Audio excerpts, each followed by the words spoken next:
আসসালামু আলাইকুম। সামনে খাড়া থাকো, সব বসে থাকেন। আসসালামু আলাইকুম ওয়া রাহমাতুল্লাহি ওয়া বারাকাতুহু। ইন্নাল হামদালিল্লাহি নাহমাদুহু ওয়া নাস্তাঈনুহু ওয়া নাস্তাগফিরুহ ওয়া নাউযু বিল্লাহি মিন শুরুরি আনফুসিনা ওয়া মিন সাইয়্যাতি আ'মালিনা।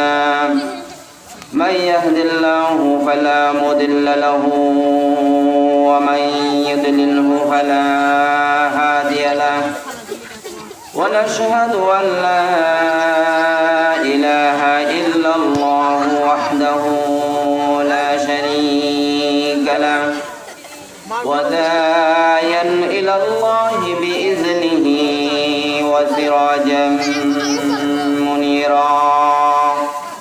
فقد قال الله تعالى في كلامه المجيد والفرقانه الحميد: أعوذ بالله من الشيطان الرجيم. بسم الله الرحمن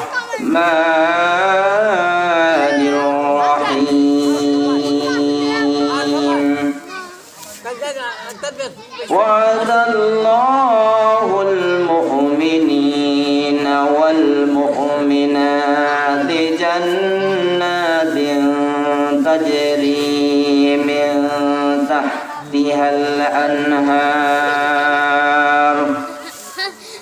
وقال الله تعالى: فمن كان يرجو لقاء ربه فليعمل عملا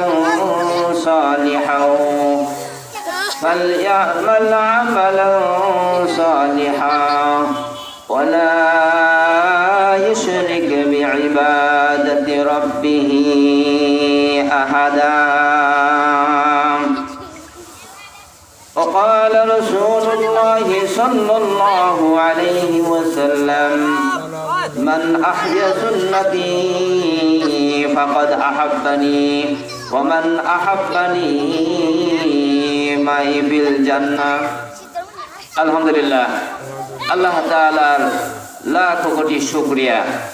যে মহান মুনিব আল্লাহ সুবহানাহু ওয়া তাআলা, যে রাজাদিরাজ আল্লাহ সুবহানাহু ওয়া তাআলা আমাদেরকে কোরআনুল কারীমের মাহফিলে জান্নাতের বাগানে বসার মতো তৌফিক এনায়েত করলেন এবং কোরআনুল কারীম থেকে অত্যন্ত মূল্যবান কথা, জ্ঞান গর্ভ কিছু আলোচনা এবং রাসূল সাল্লাল্লাহু আলাইহি ওয়াসাল্লামের অমীয় বাণী, মুক্তাখচিত কিছু হাদিসের তেলাওয়াতের মাধ্যমে কোরআনুল কারীম থেকে কিছু নসিহা এবং রাসূলের অমীয় বাণী থেকে কিছু বলার তৌফিক এনায়েত করলেন এবং অত্র এলাকার সকল মুরব্বিয়ানে কেরাম এবং সকল যুবক ভাই, পর্দার অন্তরালে মা ও বোনেরা, মাইকের আওয়াজ যতদূর পর্যন্ত পৌঁছতেছে সকলকে সবিনয় অনুরোধ করছি, কোরআনুল কারীমের সম্মান রক্ষার্থে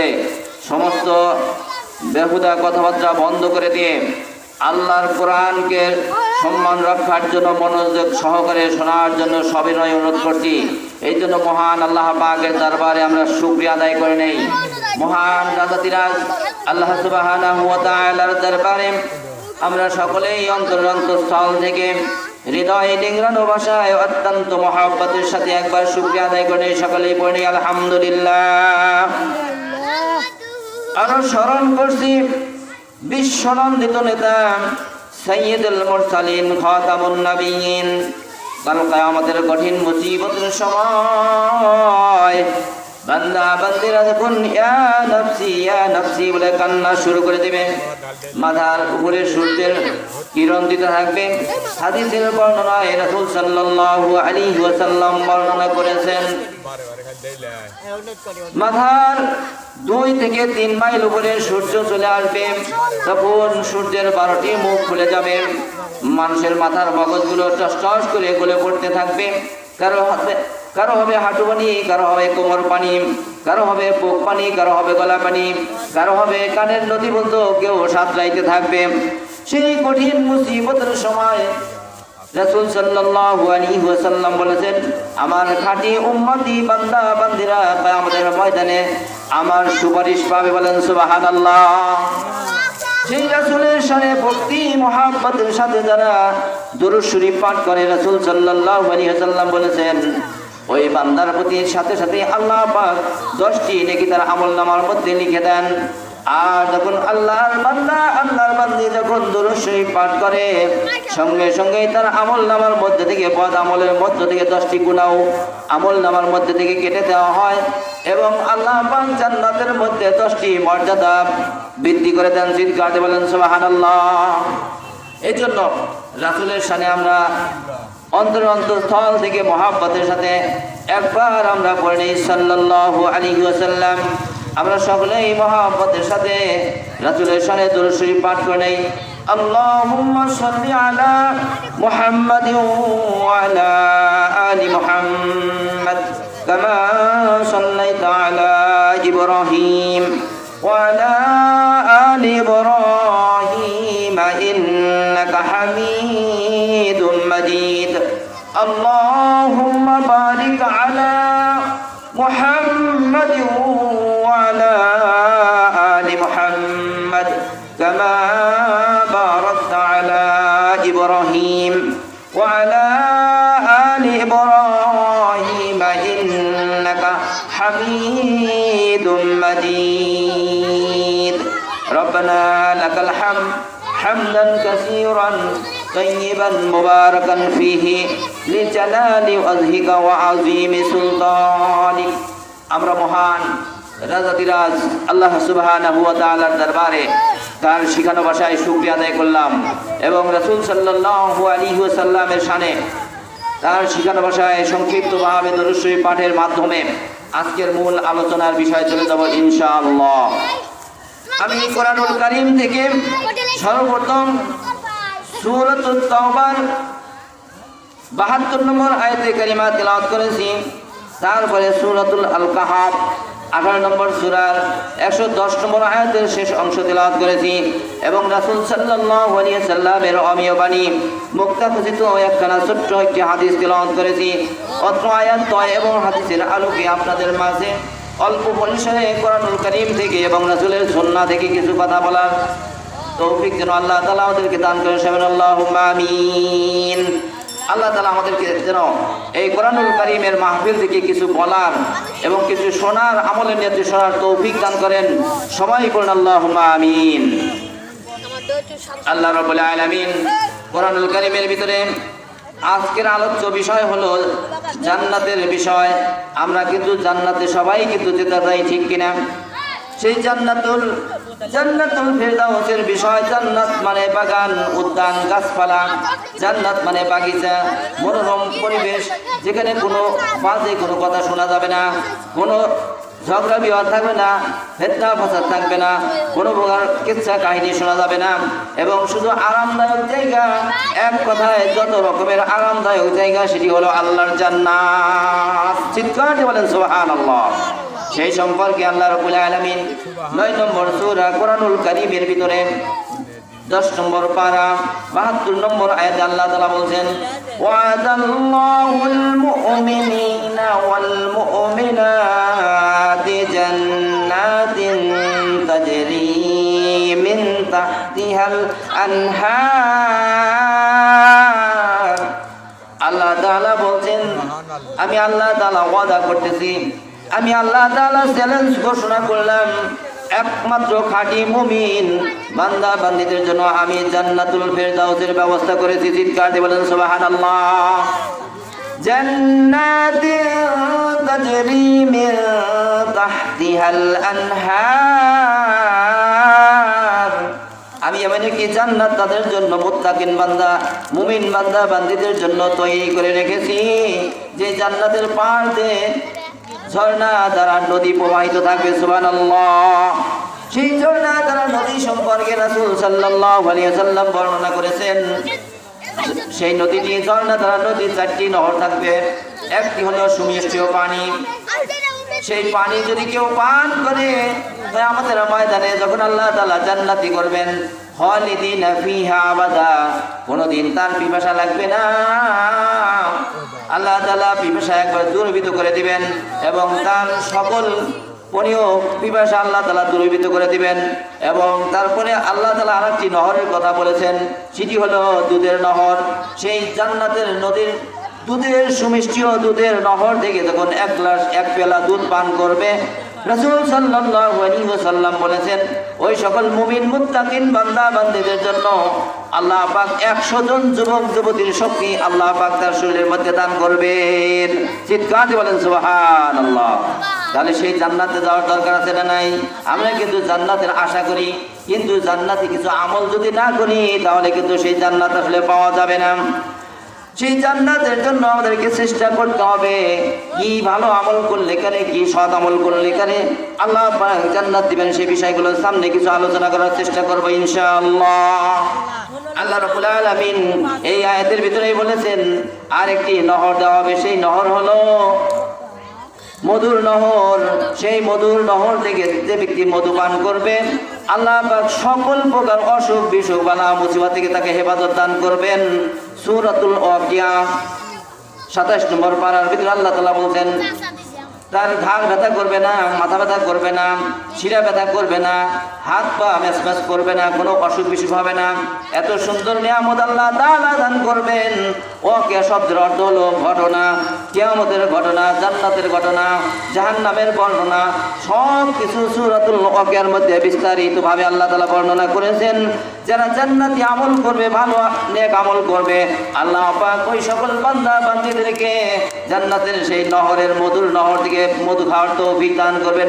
চিৎকার দিয়ে বলেন সুবহানাল্লাহ।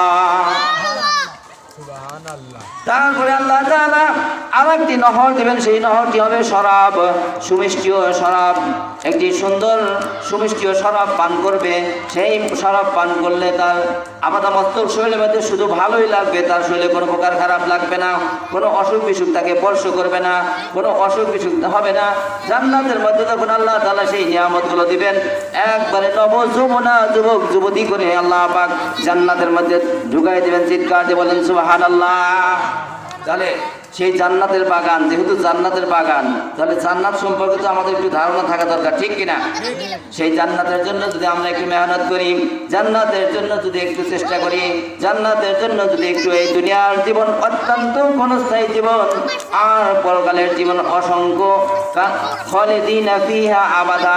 আল্লাহ সেখানে বলছেন শতাব্দীর পর শতাব্দী, কালের পর কাল, শতাব্দীর পর শতাব্দী চলতেই থাকবে। যেই কালের শেষ নাই, শুরু আছে কিন্তু শেষ নাই, অনন্তকাল ব্যাপী আল্লাহ পাক জান্নাতের মধ্যে রাখবেন, তারা সেখানে কোনো মারা যাবে না। জান্নাত এবং জাহান্নামের মাঝখানে একটি পাহাড় আছে, সেই পাহাড়ের মাঝখানে কালো দুম্বা আকারে রাসূল সাল্লাল্লাহু আলাইহি ওয়াসাল্লাম বর্ণনা করেছেন। আরাফ মানে সেই মাঠ, আরাফার মাঠ, যেমন মক্কা মদিনার মধ্যে একটা মাঠ আছে আরাফার মাঠ। আরাফ মানে জানা, আরাফ মানে চেনা, আরাফ মানে পরিচয় হওয়া। আল্লাহ তাআলা জান্নাত এবং জাহান্নামের মাঝখানে একটা মাঠ কায়েম করবেন। সেই মাঠের মধ্যে জান্নাতি লোকগুলোকে আলাদা করে জান্নাতে ঢুকাই দিবেন এবং জাহান্নামী লোকগুলোকে আলাদা করে আল্লাহ তাআলা জাহান্নামের মধ্যে চিরস্থায়ীভাবে ঢুকাই দিবেন। তখন একটি কালো দুম্বা আকারে নিয়ে আসা হবে, আনার পর সেই দুম্বাকে মালাকুল মউত, তখন তাকে জবাই করে ফেলা হবে। রাসূল সাল্লাল্লাহু আলাইহি ওয়াসাল্লাম বলেন, সেই যখন মৃত্যুটা জবাই করা, দুম্বা আকারে জবাই করা হবে, তখন অনন্তকাল ব্যাপী মানুষ যারা জান্নাতে যাবে তারা আর কোনোদিন মরবে না। লা ইয়ামুতু ফিহা, সেখানে তারা মৃত্যুবরণ করবে না। চিৎকার দিয়ে বলেন সুবহানাল্লাহ। এই জন্য আল্লাহ তাআলা কোরআনুল কারীমের ভিতরে কি সুন্দর করে আবার বর্ণনা করেছেন সূরাতুন নিসার ভিতরে, ওয়া মান ইউতি'ল্লাহা ওয়ার রাসূলা ওয়া উলাইকা মা'আল্লাযীনা আন'আমা আল্লাহু আলাইহিম মিনান নাবিয়্যিন ওয়াস-সিদ্দীকিনা ওয়াশ-শুহাদা'a ওয়াস-সালিহিন وحسن أولئك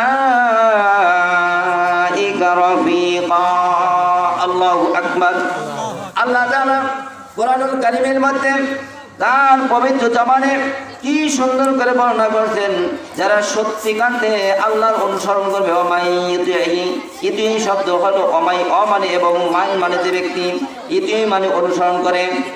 ভেড়া বকরির পাল যেমন বড়টা, বকরির পালের বড়টা অথবা ভেড়ার পালের বড় মা যখন আগে যায় তার পাশে পাশে সবগুলো অনুসরণ করে। পিঁপড়া যখন একটা আগে যায় তার লাইন ধরে যেমন অনুসরণ করে, এইভাবে গরুর পাল ভেড়ার পাল যেমন বড়দেরকে অনুসরণ করে একের পর এক চলতে থাকে, এদিক সেদিক চলাফেরা করে না, একে বলা হয় ইতি। ইতির ব্যাখ্যা হলো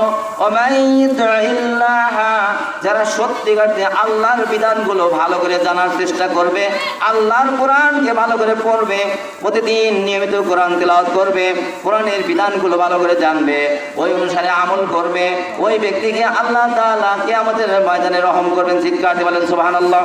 ওয়া মান ইউতি'ল্লাহা ওয়ার রাসূল,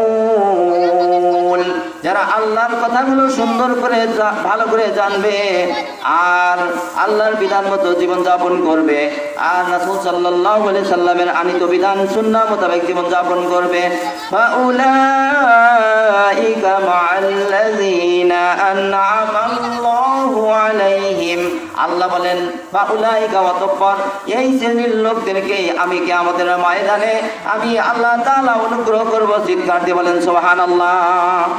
যারা আল্লাহর হুকুম পাঁচ ওয়াক্ত ফরজ সালাত, যুবক ভাইরা, কোমলমতি শিশু বাচ্চারা এই মাহফিলের আয়োজন করেছেন, অনেক যুবক ভাইয়ের মধ্যে সহায়তা করেছেন, আমি কিন্তু তাদের একজনও দেখতে পাচ্ছি না। দয়া করে মুরব্বিয়ানে কেরাম এবং সকল যুবক ভাইদের পায়ে হাত রেখে অনুরোধ করছি, দয়া করে এই আলোচনা থেকে আপনারা দূরে থাকবেন না। অনুগ্রহ করে জান্নাতের বাগানের মধ্যে এসে বসে যান, সেই জান্নাতের বয়ান কিন্তু এখন করা হইতেছে। আল্লাহ তাআলা বলতেছেন, ومن يطع الله والرسول فأولئك مع الذين أنعم الله عليهم من النبيين, কাল কিয়ামতের ময়দানে সত্যিকারে আল্লাহ ও আল্লাহর রাসূলের পথ যারা অনুসরণ করে জীবনযাপন করবে, আল্লাহ তাআলা সর্বপ্রথম নবীদেরকে অনুগ্রহ করবেন। চিৎকার দিয়ে বলেন সুবহানাল্লাহ। তারপরে আন-নাবিয়্যিন ওয়াস-সিদ্দীকিন, যারা সত্যবাদী, পৃথিবীর মধ্যে মানুষের মধ্যে সবচেয়ে সত্যবাদী ছিলেন হযরত মুহাম্মদ সাল্লাল্লাহু আলাইহি সাল্লাম, আর সাহাবীদের মধ্যে সবচেয়ে বেশি সত্যবাদী ছিলেন হযরত আবু বকর সিদ্দিক রাদিয়াল্লাহু তাআলা আনহু। সুবহানাল্লাহ। আল্লাহ নবী সাল্লাল্লাহু আলাইহি সাল্লাম মিরাজে গেলেন, জান্নাত জাহান্নাম দেখলেন, আল্লাহর সাথে কথা বললেন। নামাজ 50 ওয়াক্ত ছিল সব নবীদের জামানায়, নামাজ সালাত ছিল 50 ওয়াক্ত, সেই নামাজকে কমাইতে কমাইতে 5 ওয়াক্ত সালাত করা হয়েছে। এই কথা যখন মক্কার কাবা ঘরের মধ্যে রাসূল সাল্লাল্লাহু আলাইহি সাল্লাম মিরাজের ঘটনা বর্ণনা করলেন, তখন প্রতিবেশী চাচা আবু জেহেল এই কথা শুনলো। ভাই মুহাম্মদের মাথা খারাপ হয়ে গেছে, মুহাম্মদ আসলে পাগল হয়ে গেছে, সে কি আবল তাবল কথা বলে, এই 7 আসমান নাকি বের করে আর সে আজিমের আল্লাহর দপ্তরের কাছে চলে গেছে, এটা কথার মতো কথা নাকি? এই কথা হযরত আবু বকর শুনে নাই। তখন তার যে কাছের বন্ধু আবু বকরের কাছে যাই, আবু বকরের কাছে ফজরের নামাজের পর আবু জেহেল ছুটে চলে গেলেন, হে আবু বকর, তোমার সাথী মুহাম্মদ সাল্লাল্লাহু আলাইহি সাল্লাম, তোমার সাথী মুহাম্মদ পাগল হয়ে গেছে, সে আবল তাবল কিছু কথাবার্তা বলতেছে, আল্লাহর আরশে আজিমে চলে গেছে, জান্নাত দেখানো হয়েছে, জাহান্নাম দেখানো হয়েছে, সেখানে অনেক শাস্তির কথা তিনি বর্ণনা করতেছেন। এই কথা কি সত্যি হতে পারে? তখন হযরত আবু বকর রাদিয়াল্লাহু তাআলা আনহু বললেন, আমার এই কথাটা কে বলেছেন সেই কথা আগে বলুন। আখির জামানার পয়গম্বর কাবাঘরের মধ্যে রয়েছেন, তিনি সর্বপ্রথম বলেছেন, সাহাবীদেরকে সঙ্গে বলছেন, এই কথা আমি নিজ কানে শুনেছি। তখন বললেন হযরত মুহাম্মদ সাল্লাল্লাহু আলাইহি ওয়াসাল্লাম যদি বলে থাকেন তাহলে তিনি সাদ্দাকতা, তিনি সত্যই বলেছেন, তিনি জীবনে কোনোদিন মিথ্যা কথা বলেন না। চিৎকার দিয়ে বলেন সুবহানাল্লাহ। এই জন্য তখন হযরত মুহাম্মদ সাল্লাল্লাহু আলাইহি সাল্লাম আবু বকর সম্পর্কে বললেন, আবু বকর আমার কাছে এখনো আসে নাই, কিন্তু আমার ঘটনা সে আবু জেহেলের কাছ থেকে শুনেছে। শোনার পরে সে বিশ্বাস করে নিল। আমি মুহাম্মদ সাল্লাল্লাহু আলাইহি সাল্লাম তার একটা নাম দিলাম আবু বকর সিদ্দিক। সাহাবীদের মধ্যে সবচাইতে বেশি দামি এবং হকপন্থী ছিলেন হযরত আবু বকর সিদ্দিক, সত্যবাদী। চিৎকার দিয়ে বলেন সুবহানাল্লাহ। তখন একটা ফজিলত বর্ণনা করেছেন রাসূল আমার, যে আবু বকরের আমল সারা পৃথিবীর ইমানদার বান্দা বান্দিরা যে আমল করবে তার আমলগুলো যদি এক পাল্লায় রাখা হয়, আবু বকরের আমল যদি এক পাল্লায় রাখা হয়, তাও আবু বকরের আমল ভারী হয়ে যাবে। চিৎকার দিয়ে বলেন সুবহানাল্লাহ। তাহলে আমরা তো আসলে কোরআন হাদিসের কথা বিশ্বাস করি না, আর আবু বকর রাদিয়াল্লাহু তাআলা আনহু তিনি ফাঁকে থেকে শুনেই বিশ্বাস করেছেন। সুবহানাল্লাহ। রাসূল সাল্লাল্লাহু আলাইহি সাল্লাম বলেছেন, যারা আমাকে দেখলো, সাহাবীদের চারটা বৈশিষ্ট্য ভালো করে কান খাড়া করে কথাগুলো শুনুন। অত্র এলাকার মুরব্বিনেরা, মা বোনেরা, পর্দানিশী মা বোনেরা এবং যুবক ভাইদের পায়ে হাত রেখে কথাগুলো বলতেছি, দয়া করে কথাগুলো ভালো করে মনোযোগ সহকারে শুনুন।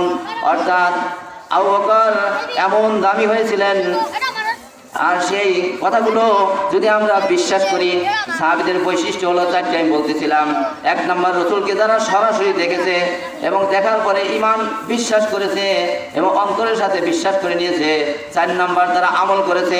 এই 4টি গুণ যাদের মধ্যে রয়েছে এবং আমলের সাথে ঈমানের সাথে যার মৃত্যু হয়েছে, ওই ব্যক্তি সাহাবীদের বৈশিষ্ট্য হয়। চিৎকার দিয়ে বলেন সুবহানাল্লাহ। সাহাবীরা এরকম বৈশিষ্ট্য ছিল।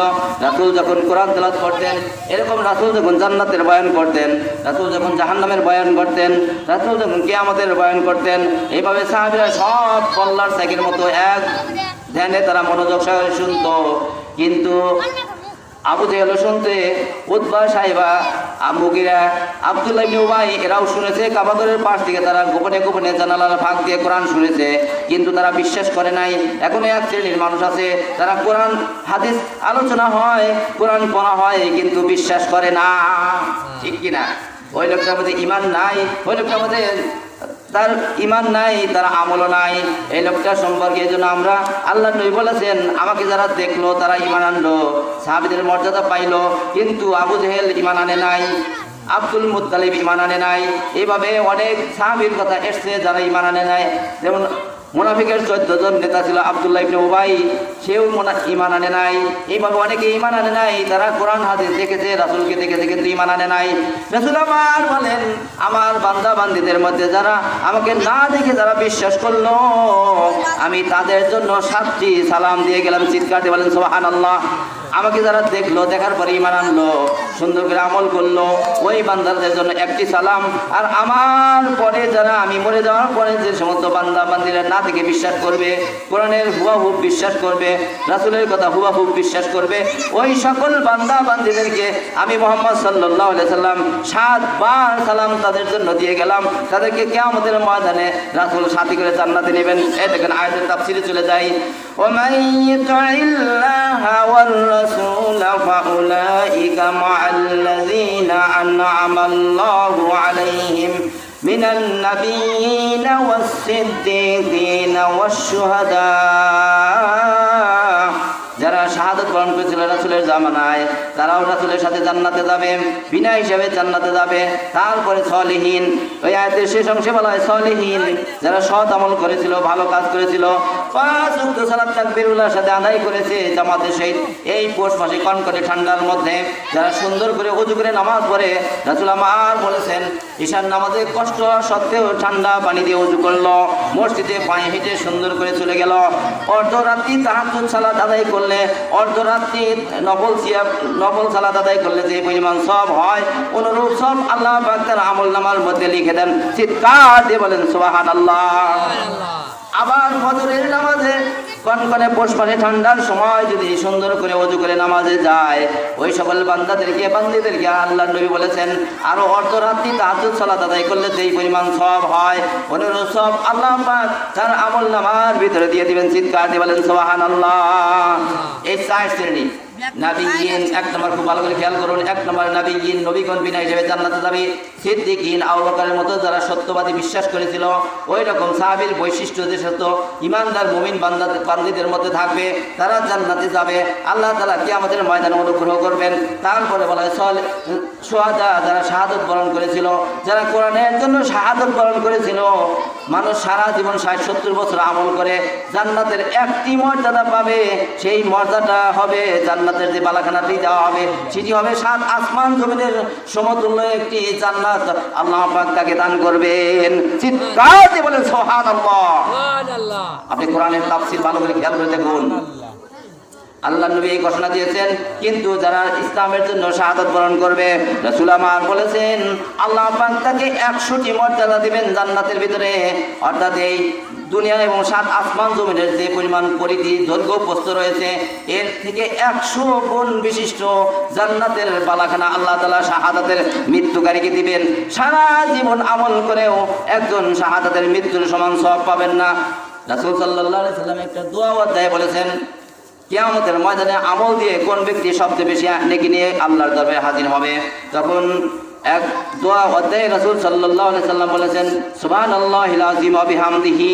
5 ওয়াক্ত সালাতের পরে যারা নিয়মিত জিকির আজকার করে, ওই সকল বান্দাদেরকে বলবেন যারা এই সুবহানাল্লাহিল আযীম ওয়া বিহামদিহি এই তাসবিহ বলতে খুবই সহজ, এটা যদি যারা 100 বার সকালবেলা পড়েছিল আর মাগরিবের পরে 100 বার পড়েছিল, সকাল সন্ধ্যায় নিয়মিত আমল করেছিল, ওই ব্যক্তি কিয়ামতের ময়দানে সবচাইতে বেশি নেকি নিয়ে আল্লাহর দরবারে উঠবে। চিৎকার দিয়ে বলেন সুবহানাল্লাহ। তখন সাহাবীরা খুবই চালাক, তারা জিজ্ঞাসা করলো ইয়া রাসূলুল্লাহ, ইয়া হাবিবাল্লাহ, এর চাইতে কি কোনো ভালো নেকি নিয়ে কেউ কিয়ামতের ময়দানে উঠবে? তখন রাসূল আমার বলেন হ্যাঁ, এর চাইতে ভালো আমল নিয়ে কিয়ামতের ময়দানে উঠবে তারা যারা জিহাদের ময়দানে রাসূলের সাথে যুদ্ধে শরীক হয়েছিল, তার মাল সামান আল্লাহর রাস্তায় দান করেছিল এবং জানটাও আল্লাহর রাস্তায় দিন কায়েমের জন্য শহীদ হয়েছে, ওই ব্যক্তিকে আল্লাহ পাক কিয়ামতের ময়দানে সবচাইতে বেশি সুন্দর বালাখানাগুলো 100টি বালাখানা মর্যাদা দান করবেন। চিৎকার দিয়ে বলেন সুবহানাল্লাহ। একে বলে কোরআন হাদিসের তাফসীর। আপনারা এমনি কি আলোচনা শুনবেন, এই কথাগুলো যদি আপনার ভালো না লাগে, আপনার ঈমান কিভাবে পয়দা হবে, আল্লাহর প্রতি কিভাবে বিশ্বাস হবে, এই কথাগুলো ভালো করে জেনে নেবেন, তাহলে আল্লাহ পাক সেই জান্নাতের কথা বলছেন। আল্লাহ তাআলা জান্নাতের উদাহরণ দিয়ে বলেছেন মাসালুল জান্নাতিল্লাতী বুইদাল মুত্তাকুন। আল্লাহ তাআলা কোরআনুল কারীমের ভিতরে আবার বলেছেন মাসালুল জান্নাতিল্লাতী বুইদাল মুত্তাকুন, যারা মুত্তাকিন, আল্লাহকে ভয় করে, আল্লাহর ভয়ে পাপ কাজ করে না, আল্লাহকে ভয় করার কারণে তারা টিভির পর্দায় খারাপ অনুষ্ঠান দেখে না, আল্লাহকে ভয় করার কারণে জিনা করে না, আল্লাহকে ভয় করার কারণে কারো গীবত করে না, ওই ব্যক্তি হলো মুত্তাকিন। আল্লাহকে ভয় করার কারণে নামাজ কাজা করে না, আল্লাহকে ভয় করার কারণে কোনো গুনাহের কাজে হাত বাড়ায় না, ওই লোকটাকে বলে মুত্তাকিন। আল্লাহ তাআলা তাই উদাহরণ দিয়ে বলেছেন মাসালুল জান্নাতিল্লাতী বুইদাল মুত্তাকুন। আল্লাহু আকবার। জান্নাতের উদাহরণ হলো এমন, মুত্তাকিন বান্দা বান্দিরাই শুধু জান্নাতে যাবে। চিৎকার দিয়ে বলেন সুবহানাল্লাহ। নামাজ পড়ে না এক ওয়াক্ত, যেজন নামাজ পড়ে না সে তো শয়তানের নানা, নামাজ পড়ে না সে তো শয়তানের নানা, শয়তানের বাজান, বুঝছেন? নামাজ পড়ে না, রাসূল বলছেন মান তারাকাস সালাত ফাকাদ আশরাকা, ইচ্ছাকৃতভাবে গরিমসি করে নামাজ যে ব্যক্তি ছেড়ে দিল সে ব্যক্তি মুশরিক, তার জানাজা পড়া হারাম, জানাজাও পড়া যাবে না। রাসূল সাল্লাল্লাহু আলাইহি সাল্লাম জানাজার নামাজ পড়েন নাই। একবার আব্দুল্লাহ ইবনে উবাই জানাজার জন্য নিয়ে আসা হলো। মৃত্যুর আগে আব্দুল্লাহ ইবনে উবাই বলেছিল ইয়া রাসূলুল্লাহ, ইয়া হাবিবাল্লাহ, আমি যদি মারা যাই আপনি কি জুব্বা আমাকে দিবেন, আর আমি যখন মারা যাই আমার জানাজা আপনি করবেন। তখন ওই লোকটা মারা যাওয়ার পর তার ছেলে এসে বললো ইয়া রাসূলুল্লাহ, ইয়া হাবিবাল্লাহ, আপনার কাছে একটা জুব্বা চেয়েছিল, সেই জুব্বাটা আব্দুল্লাহ ইবনে উবাইকে জালুলকে দেন। তখন রাসূল দিয়ে দিলেন। আবার তিনি জানাজার সালাত, যখন লাশ নিয়ে আসা হলো তখন তিনি জানাজার সালাতে দাঁড়িয়ে যাবেন। তখন আল্লাহ তাআলা কোরআনের আয়াত নাযিল করলেন। হযরত ওমর বললেন, ইয়া রাসূলুল্লাহ, ইয়া হাবিবাল্লাহ, তার কাপড়ের জুব্বার অংশ টান দিয়ে বললেন, ইয়া রাসূলুল্লাহ, ইয়া হাবিবাল্লাহ, আপনি কার জানাজার সালাতে দাঁড়িয়ে গেছেন যে এই লোকটা সারা জীবন আপনার বিরোধিতা করেছে, মুনাফিক ছিল। আর সে কথায় মুনাফিকের 4টি স্বভাব খুব ভালো করে খেয়াল করুন। 1 নম্বর, কথায় কথায় মিথ্যা কথা বলে। কানে ফোন ধরে বলছে আমি ঢাকা আছি, ঘরের পাশে থেকেই বলে আমি ব্যস্ত আছি, আমি 3 দিন আসতে পারবো না, এই জাতীয় মিথ্যা কথা যারা বলে এই লোকটা পুরাপুরি মুনাফিক। তারপরে আমানতের খেয়ানত।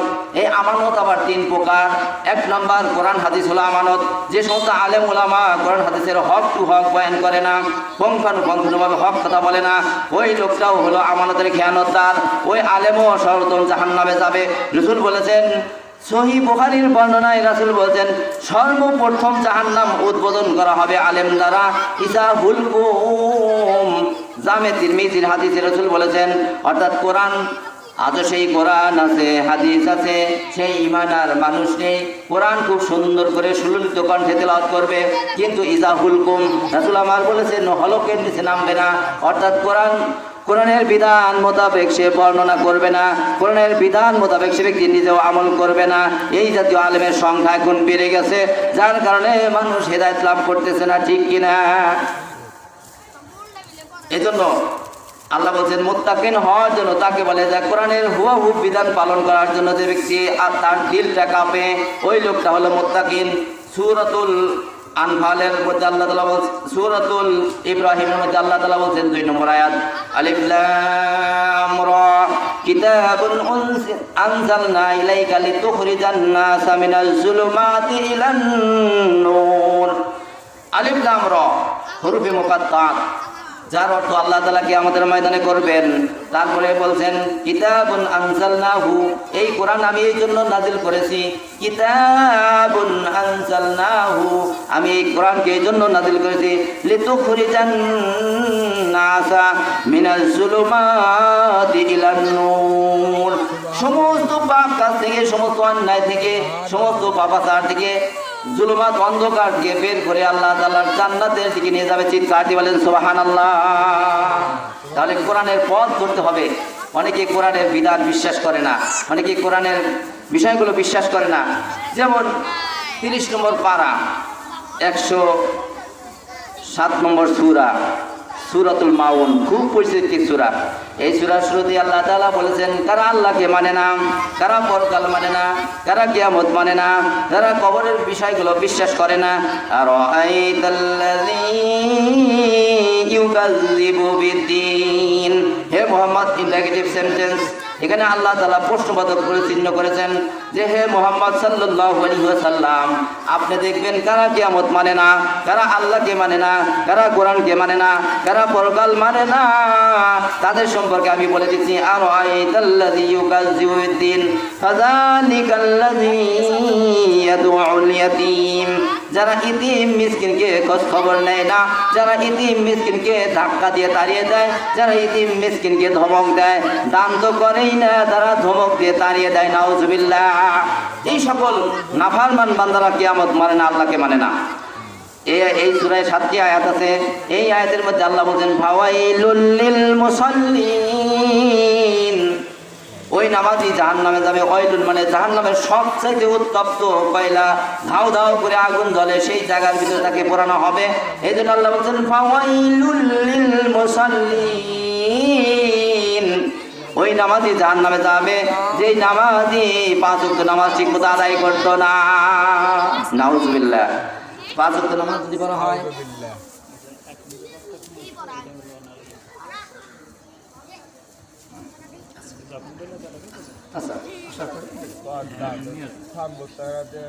এই জন্য নামাজ পড়েও জাহান্নামে যেতে হবে। কিন্তু যারা পাঁচদিকের নামাজ তাকবীরুল্লাহর সাথে আদায় করবে, ওই সকল বান্দাদেরকে 5টি পুরস্কার দেওয়া হয়। 1 নম্বর, আল্লাহ পাক তার আমলনামাটা ডান হাতে দিবেন, কবরের সব জল সহজ করে দিবেন এবং ফুলসিতের রাস্তা সহজেই পার করে দিবেন এবং বিনা হিসাবে জান্নাতুল ফেরদাউসের ব্যবস্থা করবেন। আল্লাহ পাক রিজিকের ব্যবস্থা করে দিবেন। এই 5টি পুরস্কার যদি নামাজ পড়া যায়, চিৎকার দিয়ে বলেন সুবহানাল্লাহ। তাহলে জান্নাতে তো যাবই, নিয়ত আছে, কিন্তু জান্নাতি কাজ চলতেই না। আবার অনেকে জান্নাতির নাম রাখে, মা বোনদের নাম রাখে জান্নাতি। ওরে বাবা, কোরআন শরীফও জানে না। আমার কাছে অনেক অভিযোগ আসছে, কথা বুঝতে পারছেন? জান্নাতি নাম রাখছে কিন্তু কোরআন শরীফ পড়া জানে না। আবার অনেক যুবক মানুষ আছে, আজকাল যারা যুবকরা কি কোমলমতি শিশুরা দেখা যায় কোরআন পড়া হাতে নিয়ে ভুলে যায়। অনেক হাফেজ সাহেব কোরআন শিখে ভুলে যায়, আছে না নাই? অনেক মা বোন কোরআন শরীফ হাতে নেয়, তারপরে আর একদিনও বক্তব্যে মাদ্রাসায় যায় না। এরকম অনেক মা বোন আছে না নাই? আল্লাহ তাআলা বলছেন সূরাতুত তাহা 16 নম্বর পারা 124 থেকে 28 নম্বর আয়াত আল্লাহ বলছেন ওয়ামান আ'রাদা আন যিকরি ফাইন্না লাহু মাঈশাতাও দানকা ওয়া নাহশুরুহু ইয়াওমাল কিয়ামাতি আমা। আল্লাহু আকবার। আল্লাহ তাআলা কি সুন্দর করে ধমক দিয়ে বলতেছেন যে ব্যক্তি আমার জিকির তথা কোরআন হাদিসের উপদেশ থেকে যারা গাফিল থাকে, নামাজ থেকে গাফিল থাকে, পর্দা করা থেকে গাফিল থাকে এবং সমস্ত ভালো কাজ থেকে যারা গাফিল থাকে, সমস্ত নেকির কাজ থেকে যারা বিরত থাকে, এই সকল লোকদেরকে যারা চোখ থাকতেও অন্ধ হয়, কিয়ামতের ময়দানে আমি তাদের চোখগুলোকে অন্ধ করে দিব। তারপরে আল্লাহ বলবে, তখন ওই সমস্ত অপরাধীরা জাহান্নামীরা বলবে লিমা হাসানতানি আমা, হে আল্লাহ আমাকে অন্ধ করলেন কেন? আমি যে দুনিয়াতে চোখ ভালো ছিল, ভাই চোখ থাকতেই অন্ধ।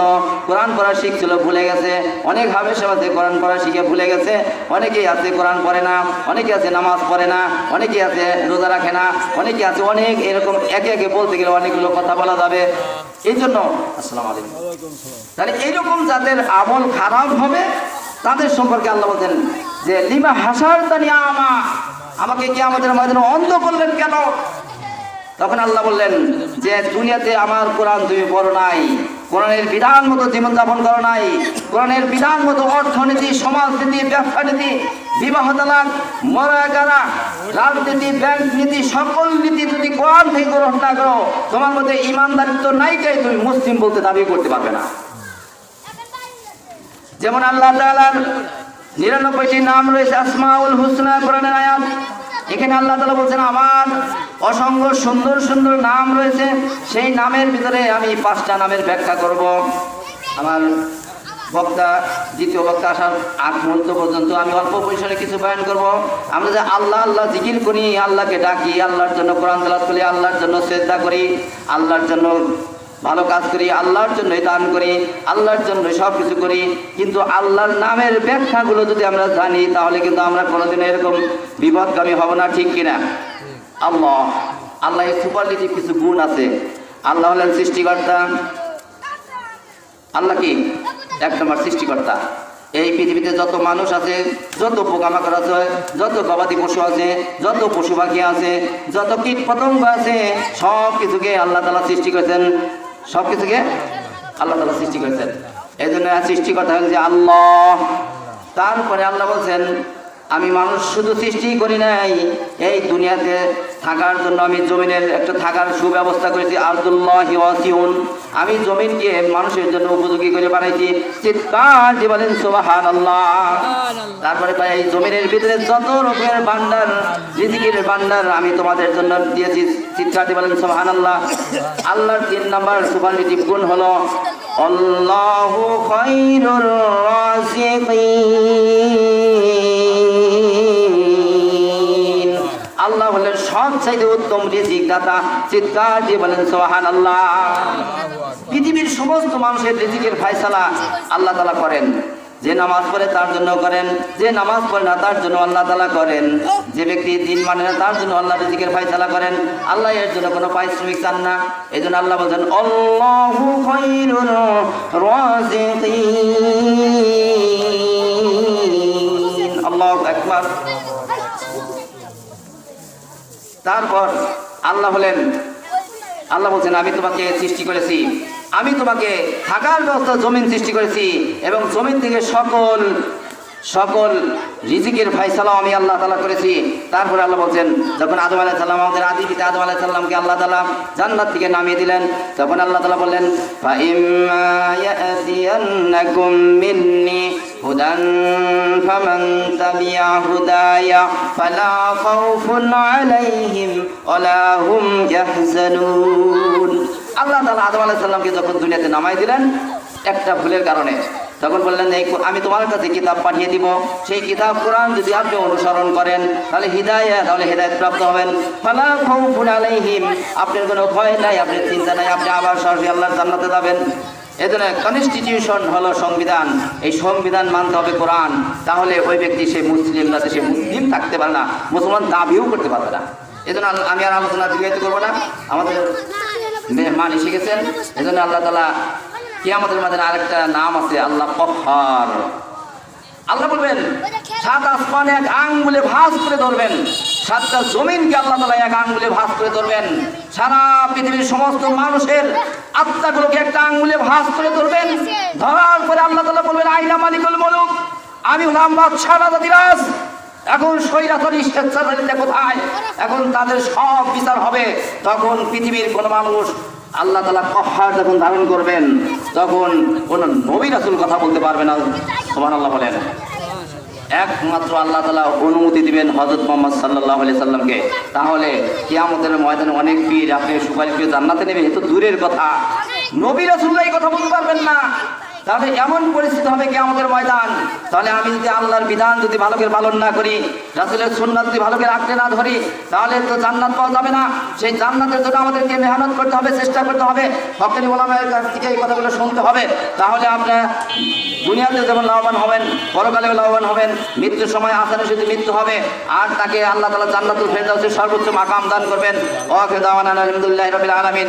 আমাদের মধ্যে যারা আত্মীয় স্বজন অসুস্থ আছেন সেফায়ে কামিলা দান করুন, যারা কবরে চলে গেছেন তাদেরকে আল্লাহ তাআলা মাফ করুন, এবং আমাদেরকে সকলকে কোরআন হাদিস বুঝে সহিভাবে আমল করার তৌফিক দান করুন। সুবহানাকাল্লাহুম্মা ওয়া বিহামদিকা আশহাদু আল্লা ইলাহা ইল্লা আনতা আস্তাগফিরুকা ওয়া আতুবু ইলাইক। আসসালামু আলাইকুম ওয়া রাহমাতুল্লাহি ওয়া বারাকাতুহু।